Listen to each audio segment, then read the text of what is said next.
네, 안녕하십니까. 이스타TV 뉴스 이주원입니다. 해외에서 큰 사건이 터지고 말았습니다. 축구 역사상 가장 추악한 스캔들이 될 수 있는 풋볼 리크스 사태가 터지고 말았는데요. 이거에 대해서 시청자분들이 궁금해하실 것 같아서 박종윤 축구평론가 모시고 이야기를 나눠보려고 합니다. 과연 풋볼 리크스란 무엇이고 과연 이들이 폭로하고 있는 내용은 어떤 것들이 있는지 하나하나 자세하게 살펴보도록 하죠. 그러면 박종윤 축구평론가 모시도록 하겠습니다. 나와주세요.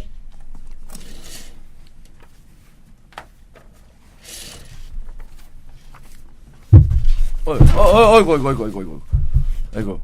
많이 긴장을 하셨나 봅니다. 네. 네. 안녕하십니까? 네, 안녕하세요. 박종윤 축구평론가 모셨습니다. 많은 축구팬들이 지금 충격에 빠지고 있는 것 같습니다. 하지만 가장 궁금해하는 것들이 과연 이 풋볼 리크스가 무엇인지 그거부터 설명을 좀 해 주셔야 될 것 같습니다. 자, 많은 분들이 네. 시청자분들께서 아실 겁니다. 네. 정부나 기업의 비윤리적인 행태를 그런 담은 기밀 문서를 폭로하거나 네. 공개하는 위키리크스라는 곳을 많이 들어보셨습니다. 들어봤습니다. 그곳을 본따서 네. 2015년도에 제작이 된 웹사이트가 바로 풋볼 리크스가 되겠는데요.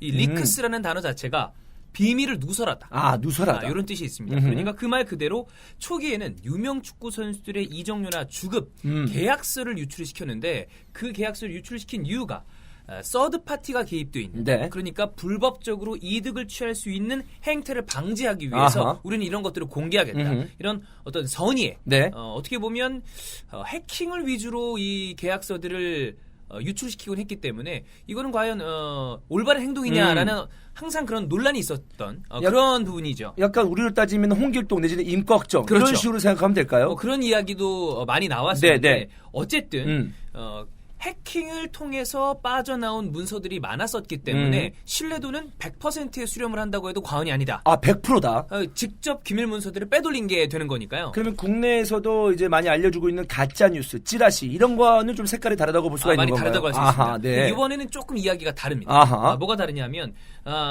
이번에 같이 보도를 하고 있는, 그러니까 문서를 폭로하고 보도를 하고 있는 곳이 바로 슈피겔. 슈피겔 어딘지 기억나실 겁니다. 아마 이스타TV 뉴스를 통해서 그렇죠. 호날두 성폭행 혐의를 보도한 것에 대한 이야기를 드렸었는데 그렇습니다. 그것이 바로 슈피겔. 이곳은 독일에서도 손가락 안에 꼽히는 정론지다. 네. 그러니까 신뢰도는 굉장히 높다고 할 수 있는데 이곳과 함께 지금 이야기를 진행을 하고 있고요. 네. 특히나 중요한 것은 슈피겔은 밝히고 있습니다. 이번 풋볼 리크스 이 관련된 문서들을 공개하면서 이 문서는 해킹이 아니다. 내부 고발자 존이라는 사람이 직접 우리에게 소스를 제공하고 있다.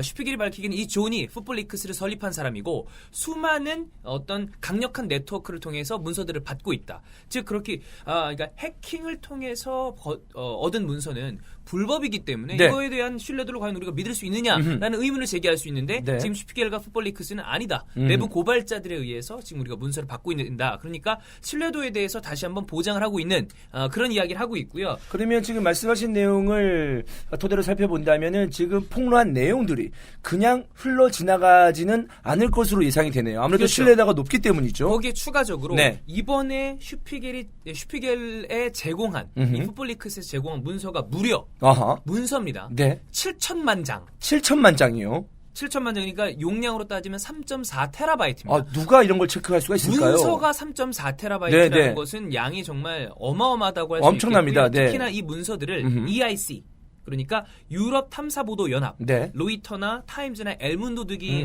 속해되어 있는데 이 유럽 탐사보도 연합에 포함된 다른 미디어 총 15개 소속된 80여 명의 저널리스트가 함께 크로스 체크했다. 네. 그러니까 한 신뢰도가 높다는 의미죠. 그렇죠. 한 명만 체크한 게 아니고 그러니까 좀 더 정확성을 높이기 위해서 계속적으로 크로스 체킹을 하면서 이 3.4 테라바이트에 육박하는 이런 문서들을 모두 다 이제 체크를 했다. 그렇습니다. 이렇게 볼 수가 있겠는데 대단한데요. 3.4 테라바이트면은 야동으로 쳐도 굉장히 좀 모으기 힘든 양이 아닐까라는 생각이 드는데 굉장히 좀 이렇게 어마무시한 양과 내용들이 있는 것 같습니다. 그럼 그 내용들을 하나하나 살펴볼까요? 그렇습니다. 네. 일단 크게 이야기해보면 두 가지 정도, 지금까지 폭로된 내용은 두 가지의 궤를 나눌 수가 있겠습니다. 첫 번째는 바로 유럽 슈퍼리그의 출범. 아하. 그리고 두 번째는 파이낸셜 페어플레이, 그러니까 이 재정적 페어플레이 룰을 위반하고 있는 두 개의 클럽들. 이 두 가지 내용이 크게 지금 주목이 되고 있고 네. 그 이후에 다른 내용 플러스 추가적으로 폭로를 하겠다는 내용 역시 이야기를 하고 있는 상태입니다. 아, 그렇군요. 그러면 이 두 가지 내용 중에 일단 슈퍼리그의 어떤 그 궤부터 살펴볼 필요가 있겠는데, 슈퍼리그는 사실 해외 축구를 그동안 많이 관심을 가졌던 분들이라면 좀 익숙한 단어가 아닐까 싶습니다. 그렇습니다. 공공연하게 얘기가 되고 있었던 그런 슈퍼리그가 네. 되었고요. 챔피언스리그가 흥행하면서 이야기가 줄어드는 듯 싶었지만 전문가들이나 어떤 언론, 특히나 올해 5월 지금은 아스날을 떠나서 쉬고 있는 아르센 벵거 감독이 네. 언론에 제기했었던 적이 있습니다. 이 슈퍼리그의 출범은 우리가 막을 수 없는 수순이 될 것이다 라는 이야기를 한 적이 있었는데, 지금 와서 돌아보면 벵거 감독은 어느 정도 예상을 하고 있고 이 사안에 대해서 알고 있었던 것이 아니냐라고 네. 추측해 볼 수 있는 거죠. 그 슈퍼리그라고 하면은 지금 그 변방에 있는 리그에 참가하는 팀들도 챔피언스 리그 또는 유로파 리그에 참가하고 있지 않겠습니까? 하지만 이 슈퍼리그는 거기서도 유명한 빅클럽끼리 모여서 또 하나의 최상의 리그를 창설하겠다, 이 얘기 아닙니까? 맞습니다. 예를 들어서 뭐 맨유, 리버풀, 파리 생제르맹, 레알, 바르샤, 뭐 인터밀란, 뭐 이런 팀들만, 유벤투스 이런 팀들만 모여서 다시 한번 최상의 리그를 구성하겠다라는 의도인데, 아무래도 이렇게 리그를 구성하게 되면 많은 팬들에게 관심을 얻기 때문이겠죠. 그렇죠. 네. 실제로 이 폭로되어 있는 문서에 리딩 클럽이 총 11개가 나와 있습니다. 아하. 이 리딩 클럽이라고 하면 슈퍼리그를 출범하는데 지분을 넣겠다. 아, 그 리딩 클럽 자체도 이 문서 안에 들어가 포함이 있습니다. 되어 있군요. 자, 라리가의 레알 마드리드와 네. 바르셀로나 두 거함이 포함이 되어 있고요. EPL에서는 맨체스터 유나이티드, 첼시,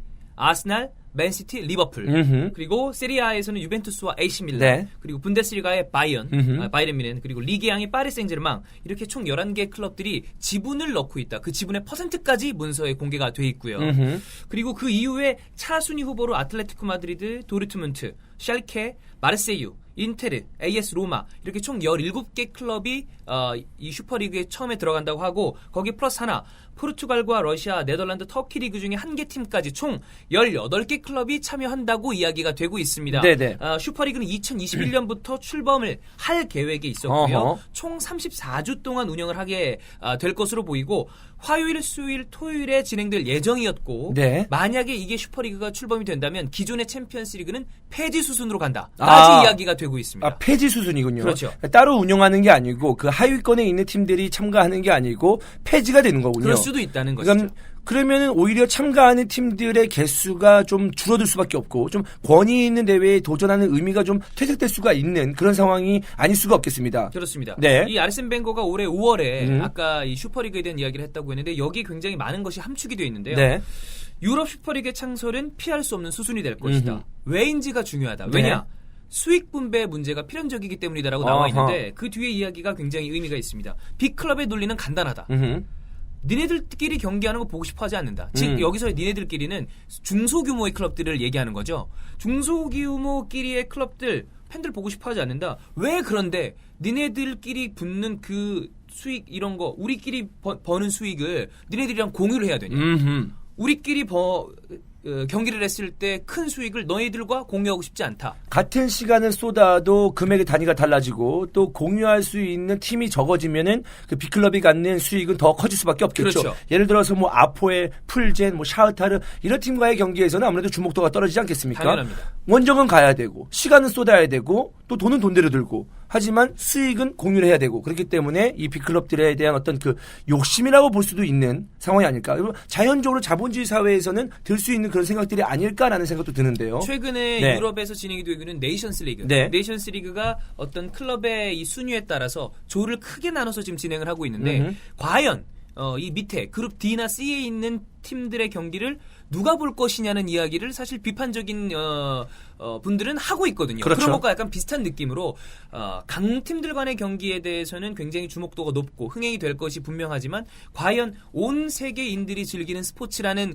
그 축구가 그 의미를 살릴 수 있는지에 대해서는 다시 한번 생각해 볼 부분이 아닌가 싶고, 아르센 벵거는 마지막에 이런 이야기가 덧붙입니다. 결국 슈퍼리그가 주말을 차지하게 될 것이고, 각 국가의 리그들은 주중에 치러질 가능성도 크다. 아, 오히려 그런 것들이 몰입이 되면서 그렇죠. 기존에 갖고 있는 각 국가의 리그의 어떤 의미도 퇴색이 관심도 되는 거죠. 퇴색이 되는 네, 그럴 그런 가능성이 상황이 있다는 거죠. 벌어질 수 있다. 네. 그냥 슈퍼리그가 말만 나왔던 게 아니고 우리가 모르게 이 지금 풋볼리크스의 폭로에 따르면 우리가 모르게 지금 물밑 작업이 하나하나 진행되고 있다라는 이야기를 좀 알 수가 있겠습니다. 그렇습니다. 근데 이 풋볼리크스가 폭로를 하면서 이 슈퍼리그의 출범이 늦춰진다거나 아니면은 뭐 취소가 된다거나 이럴 가능성이 좀 있나요? 가능성에 대해서는 지금까지는 알려진 바가 없지만 이번 풋볼리크스 사태가 굉장히 일파만파 커질 가능성이 있기 때문에 과연 이것이 여기서 이야기됐던 대로 2021년도에 그대로 진행이 될 수 있을지는 좀 두고 봐야 될 일이 아닌가 지켜봐야 된다. 그런 생각이 듭니다. 네. 그러면 이제 또 다른 문제를 한번 살펴볼 텐데요. 어떤 또 폭로 내용이 있을까요? 자, 이 분데스의 거함, 바이에른 뮌에 대한 이야기인데요. 네. 이 바이에른 뮌의 수뇌부들은 심지어 바이에른 뮌이 분데스리가에서 탈퇴한다. 분데스리가에서 탈퇴를 한다? 분데스리가에서 더 이상 뛰지 않고 챔피언스리그에서 탈퇴하고 슈퍼리그에만 집중하겠다. 라는 이야기의 골자의 내용을 논의한 바가 있다고 합니다. 사실 좀 이해가 안 되는데 아무래도 슈퍼리그라고 하면 아무래도 적은 숫자의 팀이 참가할 수밖에 없고 그러면 뛸 수 있는 경기 수가 압도적으로 적게 되는 거 아니겠습니까? 그러면 좀 이거는 좀 말이 안 되는 폭로가 아닐까라는 생각도 잠깐 들긴 합니다만요. 자, 조금 전에 이야기 나왔었던 슈퍼리그라는 게 총 18개 클럽이 참여를 하고 있습니다. 분데스리가 역시 18개 클럽인 거죠. 그러니까 이게 만약에 풀리그로 치러지는 슈퍼리그가 완전히 정착이 되게 된다면 우리는 경쟁력 있는 중요한 경기들만 펼치겠다라는 의미로 시환돼서 얘기할 수 있는데 이것은 아마도 이곳에서 봤을 때 논의만 했다 뿐이지 실제로 리그에서 탈퇴를 하는 건 가능성이 굉장히 좀 적기 때문에 이런 이야기가 오고 갔다는 것 자체만으로도 사실 많은 축구 팬들은 충격을 받을 수 있기 때문에 이 폭로된 문서에 같이 이야기가 되는 것이 아닌가 이런 생각이 들고요. 심지어 아무튼 우리가 모르는 어떤 그 내용들 그리고 좀 상상하기 힘든 그런 내용들까지 포함이 되어 있고 논의가 되고 있다는 그 사실이 좀 충격적입니다. 네. 거기에 바이에른 뮌헨 선수들은 대표팀에 차출되지 않는 법적인 방법은 없냐까지 찾아봤다고 합니다. 아하. 이 이야기들이 지금 바이에른 뮌헨의 회장인 칼하인츠 루메니게 측에서 이야기가 지속적으로 나왔다고 하니까 이것이 실제로 진행될 것이냐 진행되지 않을 것이냐의 문제가 아니라 이런 이야기들이 논의가 됐다는 것 자체가 좀 충격적일 수가 있는 거죠. 너무 이제 이 축구도 물론 이제 중계권료가 정말 기하급수적으로 늘어나고 있고 또 선수들의 연봉 내지는 이적료도 정말 천문학적인 액수로 치솟고 있는 가운데서 이 돈이라는 것을 떼놓고 얘기할 수 없지만 너무 지금 자본주의 사회에서 축구도 돈 쪽으로만 움직이는 게 아닌가라는 좀 안타까움도 좀 있네요. 뒤쪽에 나오는 내용 역시 이번 풋볼리크스 사태의 문제의 핵심은 이 축구의 말도 안 되는 상업주의와 자본주의화가 주요 골재가 아닌가 싶습니다. 그러니까 말도 안 된다는 것은 너무 심하다는 이야기인가요? 그렇죠. 이것이 기본적으로 아무리 이득을 취할 수 있는 엔터테인먼트적인 사업이라고 할지라도 기본적인 것은 축구라는 스포츠인데 스포츠가 가려지고 돈이 그것을 뒤덮어버리고 지금 이런 이야기도 어떻게 지역 리그를 무시하고 돈을 벌 수 있는 슈퍼리그만을 남겨둔다는 것 자체가 팬들에게는 좀 이해하기 어려운데 이런 이야기까지 진행이 됐다는 거죠. 어쩌면은 또 그 팀이 지금 논의되고 있는 그 팀이 독일 축구의 자존심, 어쩌면은 유럽 리그의 자존심이라고 볼 수 있는 바이에른 뮌헨이기 때문에 더욱더 관심이 가고 충격적이지 않나 싶습니다. 다른 문제, 그러면 돈적인 문제로 이어서 다른 문제를 한번 또 얘기를 나눠볼 필요가 있을 것 같습니다. 가장 충격을 주고 있고 가장 문제가 되고 있는 것이 바로 이 파이낸셜 페어플레이 관련된 이야기가 되겠습니다. 네, 파이낸셜 페어플레이. 약간 듣기로는 어떤 공정한 돈의 쓰임새, 어떤 이런 식으로 좀 들리긴 하는데 파이낸셜 페어플레이가 어떤 건지 설명이 가능할까요? 자, 파이낸셜 페어플레이, 재정적 페어플레이는 2009년도 UEFA 집행위원회에서 만장일치로 이제 결의가 된 내용인데요. 명목상으로는 유럽 축구 클럽들의 재정적인 건전성을 향상시키기 위한 규칙이다. 쉽게 이야기하겠습니다. 니네 클럽이 번 돈만큼만 써라가 골자가 되겠습니다. 이것을 만들게 된 첫 번째 이유는 좋게 생각하면 EPL의 명문이었던 리즈 유나이티드 돈을 막 쓰다가 파산을 하고 지금은 하브리그를 전전하고 있습니다. 이런 명문 클럽들이 파산하는 것을 막기 위함이라고 할 수 있으나 사실은 도입 초기부터 많은 문제들이 있었는데요. 어떤 문제가 있었냐면 그렇다면 많이 버는 클럽은 많이 쓰고 적게 버는 클럽은 적게 쓴다면 이건 부익부 빈익빈이 아니냐.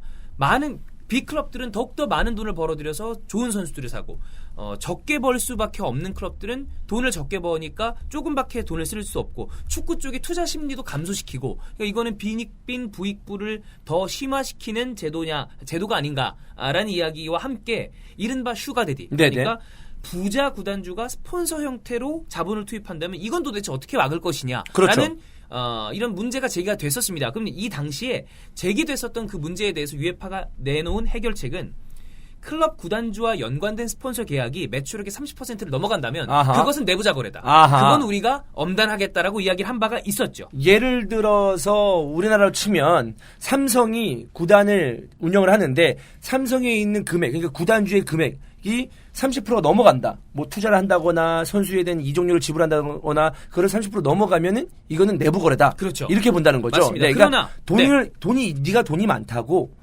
어떤 회사의 기업이 돈이 많다고 해서 그 돈을 다 쓸 수는 없다. 그렇습니다. 다 때려박을 수는 없다. 공정한 거래를 위함이죠. 네네네. 그러나 이것이 과연 실효성이 있는지에 대한 비판이 언제나 있어 왔고 왜냐하면 이것은 눈 가리기를 할 수 있는 부분이 있으니까요.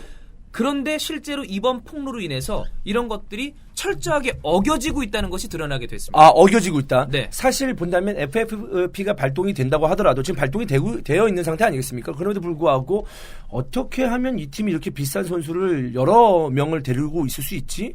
FFP가 과연 실효성이 있나? 잘 관리가 되고 있나라는 의심은 많은 축구 팬들이 그동안 해왔었습니다. 맞습니다. 사실. 네. 자, 그러면 이번 파이낸셜 페어플레이 문제와 관련돼서 가장 비판을 받고 있고 이 핵심적인 클럽은 바로 맨체스터 시티와 파리 생제르맹 두 클럽입니다. 역시나 이제 많은 돈을 쓰고 있는 구단이 문제가 됐군요. 이른바 오일머니를 쓰고 있는 두 구단주, 네. 알켈라이피 회장, 파리 생제르맹 회장과 만수르 맨체스터 시티 이 구단주가 있는 두 클럽이 문제가 됐는데 큰 틀에서 요약을 해보자면 두 클럽 모두 파이낸셜 페어플레이 위반이 확인이 됐습니다. 네네. 이를 타개하기 위해서 자본을 직접 투입하지만 이 자본을 직접 투입하는 것을 막기 위해서 스폰서 규모를 뻥튀기 하는 것을 이들이 생각한 것이 아니라 지아니 인판티노 현 피파 회장이 먼저 제의를 했고 원래 그 인판티노 회장은 유에파 쪽에 있었던 유에파 사람 아니겠습니까? 사무총장이었죠. 네네. 전 유에파 사무총장이자 현 피파 회장이 먼저 두 클럽의 회장과 구단주들에게 제의를 했고 이 두 클럽과 구단주 수뇌부가 제안을 받아들이고 벌금을 깎고 뒷거래를 했다는 것이 바로 이 문서를 통해서 폭로가 됐다는 거죠. 그러면은 지금 이 얘기를 듣고 결론을 내보자면 지금 인판티노 피파 회장이 이전에 유에파 사무총장을 했을 때 어떤 그 브로커였다. 그렇죠. 이렇게 봐도 무방한 거 아니겠습니까? 풋볼리크에서 하는 이야기가 있습니다. 블래터를 내쫓으면 축구판이 깨끗해질 줄 알았으나 우리는 플라티니와 인판티노에게 뒤통수를 맞고 말았다는 이야기를 합니다. 네. 알겠습니다. 굉장히 지금 우리 정치사에서도 굉장히 익숙한 그런 상황이 아닐까라는 생각이 들 정도인데. 그렇습니다. 그럼 지금 진행되고 있는 상황은 어떻죠? 그리고 맨시티와 파리 생제르맹이 위반한 어떤 내용들도 있지 않겠습니까? 맞습니다. 네네. 자, 일단 맨체스터 시티에 대한 이야기를 해보도록 하겠습니다. 당연히 파이낸셜 페어플레이 룰을 위반하고 있었습니다. 그리고 그에 따른 징계를 받았어야 되는 상황이었고 네. 이는 뒤에 얘기할 파리 생제르맹과 똑같습니다. 상황은 똑같아요. 네네네.